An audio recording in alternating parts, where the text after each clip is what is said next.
మూలమంత్రాత్మిక. మూలమంత్రమనగా పంచాదశి మంత్రమే. పంచాదశి మంత్రమే స్వరూపముగా గలది ఆ తల్లి. మననాథ త్రాయతే ఇతి మంత్రః అనగా జపించు వారిని రక్షించునది.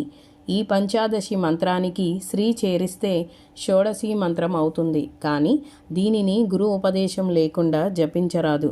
మూలకూటత్రయ కళేబర. మూలమంత్రమందలి కూటత్రయమే సూక్ష్మరూపముగా కల తల్లి.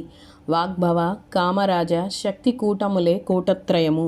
కుళామృతైక రసిక. సహస్రార చక్రము నుండి స్రవించు అమృతమునందు మిక్కిలి ఇష్టము కల తల్లి.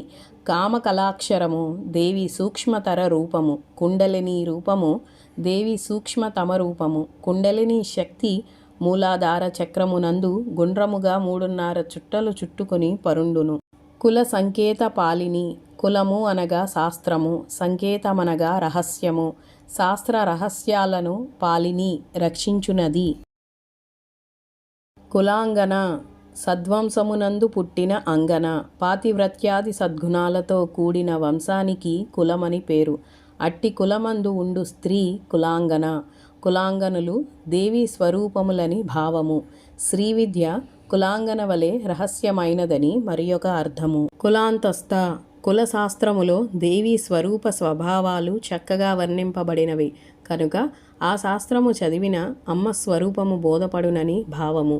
ప్రతి వంశమునందు అమ్మ పూజ్యురాలుగా నున్నది. కులయోగిని.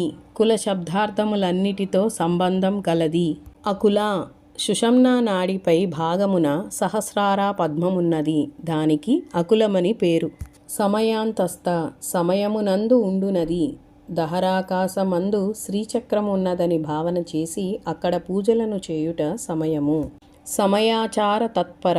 సమయాచారమునందు ఆసక్తి గలది. రుద్రాయమళమునందు 10 పటాలములతో ఉపదేశించబడిన ఆచారము సమయాచారము.